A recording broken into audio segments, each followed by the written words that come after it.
আসসালামু আলাইকুম রহমতুল্লাহি ওবারাকাত। আওয়ামী লীগকে হাত ধরে ক্ষমতার দিকে নিয়ে যাচ্ছে বিএনপির নেতাকর্মীরা। সম্মানিত দর্শক, আমি যখন বিএনপিকে নিয়ে কোনো সমালোচনামূলক ভিডিও তৈরি করি তখন বিএনপির নেতাকর্মীরা আসলে আমাকে নানা রকম তির্যক ভাষায় মন্তব্য করেন এবং বিএনপির নেতাকর্মীদের মধ্যে মারাত্মকভাবে একটা আত্মবিশ্বাস হচ্ছে যে তারা আগামীতে বিশাল ব্যবধানে ক্ষমতায় চলে আসতেছেন এবং এটার বিরুদ্ধে যদি আপনি কোনো রকম কোনো মন্তব্য করেন তখন বিএনপির নেতাকর্মীরা মনে করে যে আমরা আসলে কিছুই বুঝি না, সব কিছু তারাই বোঝে। বিগত আওয়ামী লীগ সরকারের আমলে লক্ষ লক্ষ বিএনপির নেতাকর্মীরা কিন্তু বাড়িতে ঘুমাতে পারেনি এবং যে কোনো ঘটনায় বিএনপি নেতাকর্মীদের উপরে সবচাইতে বেশি মামলা হয়েছে। যেহেতু জামাত প্রকাশ্যে রাজনীতি করেনি, তারা আসলে গোপনে গোপনে তাদের সংগঠনের দাওয়াত ভিত্তিক কাজ করেছে, তাই মামলার ক্ষেত্রে জামাত অনেক কম খেয়েছে। হয়তো জামাতের কোনো নেতাকে বা কর্মীকে ধরতে পারলে তাকে পুলিশে দেওয়া হয়েছে, তার হাত পা ভেঙে দেওয়া হয়েছে, অনেককে মেরে ফেলা হয়েছে, এই জাতীয় ঘটনাও ঘটেছে। কিন্তু সবচাইতে বেশি মামলা খেয়েছে বিএনপির নেতাকর্মীরা, কারণ এই দলটার নেতাকর্মীরা ওপেন ছিল। কিন্তু আওয়ামী লীগের নেতাকর্মীরা বিএনপির লোকদের থেকে খুব বেশি চাঁদা চেয়েছে এবং চাঁদা খাওয়ার জন্য তাদেরকে এলাকায় থাকতে দেয়নি, এরকম ঘটনা খুব কম ঘটেছে। 5 আগস্টের পর বিএনপির নেতাকর্মীরা নিশ্চিতভাবে ধরে নিয়েছে যে তারা ক্ষমতায় চলে এসেছে। এই যে ক্ষমতায় চলে আসার নিশ্চয়তা, এই নিশ্চয়তায় কিন্তু পুরো বাংলাদেশের রাজনীতির সব কিছু বিএনপির নেতাকর্মীরা দখল করে নিয়েছে এবং তাদের আত্মবিশ্বাস হচ্ছে বিএনপি অনেক বড় ব্যবধানে জিতে যাবে। আর এই কারণে তারা বিভিন্ন জায়গায় মামলা বাণিজ্য, অন্যান্যগুলো তো আছেই, সাথে কিন্তু এখন মামলা বাণিজ্য করছে।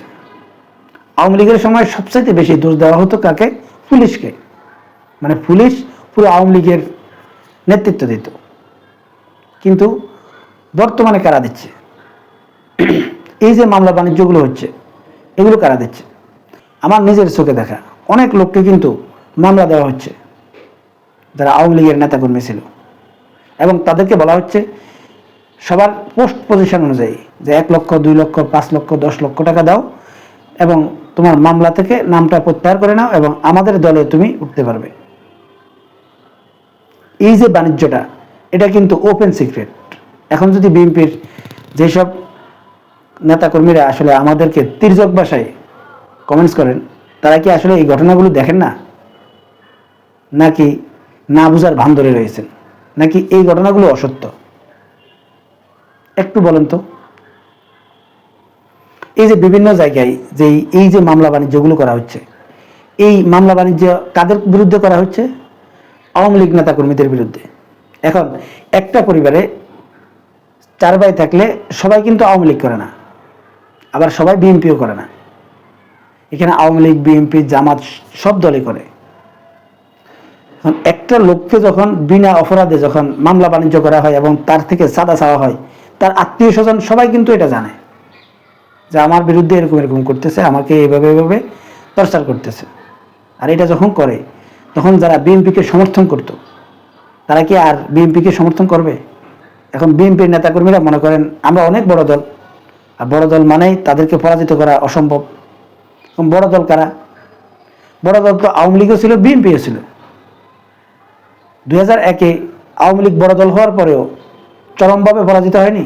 আবার 2008 সালে বিএনপি বড় দল হওয়ার পরেও চরমভাবে পরাজিত হয়নি? হয়েছে তো। আর অল্প একটু ধাক্কা দিলে কিন্তু জাতীয় পার্টি কিন্তু 2য় স্থানে চলে যেত। এতটা বড় পরাজয় হয়েছিল এই 2008 সালে বিএনপি।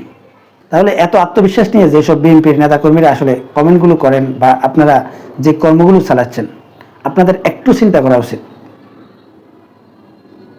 যে ভোট হচ্ছে মানুষের অন্তরে। ভোট কিন্তু সাধারণ মানুষ আপনাদেরকে দিলেই আপনারা ক্ষমতায় যেতে পারবেন এবং বড় দল হতে পারবেন। আর ভোট যদি না দেয় তাহলে বড় দল হয়ে লাভ কি? শুধু নামে বড় দল হলেই কিন্তু হবে না, কাজেও তার প্রমাণ দিতে হয়। এই যে আওয়ামী লীগের উপর সাধারণ মানুষের ঘৃণা কেন জন্মেছিল, আর যেই কারণে সাধারণ মানুষ 5 আগস্ট রাস্তায় নেমে এসেছিল, এখন সেই কারণগুলো এবং সেই কাজগুলো যদি বিএনপি করতে থাকে এবং আওয়ামী লীগের সাথে আরো বেশি করতে থাকে, তাহলে সাধারণ মানুষ বিএনপিকে কি মনে করবে? বর্তমান সময়ে যে মামলা বাণিজ্যগুলো হচ্ছে, এই যে আওয়ামী লীগ নেতাকর্মীদেরকে বলা হচ্ছে তোমরা চাঁদা দাও, না হয় মামলা খাও, এলাকায় থাকতে পারবে না, বিভিন্ন নির্যাতন নিপীড়ন যেভাবে চালানো হচ্ছে, এতে কিন্তু সাধারণ মানুষের সিম্পেথি পেতে যাচ্ছে আওয়ামী লীগ। আর এই সিম্পেথি হয়তো আগামী নির্বাচনে বিএনপি ক্ষমতায় আসলো, কিন্তু তারপরে নির্বাচন, বিএনপির নেতাকর্মীরা এখনো ক্ষমতায় না আসতে যা শুরু করেছে, ক্ষমতায় আসার পর কি করবে?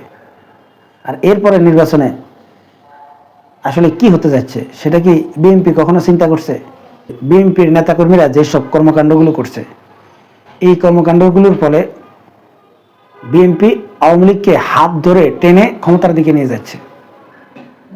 এই যে তারেক রহমানের ৩১ দফা, এই দফা আসলে বিএনপির কয়জন নেতাকর্মী জানে?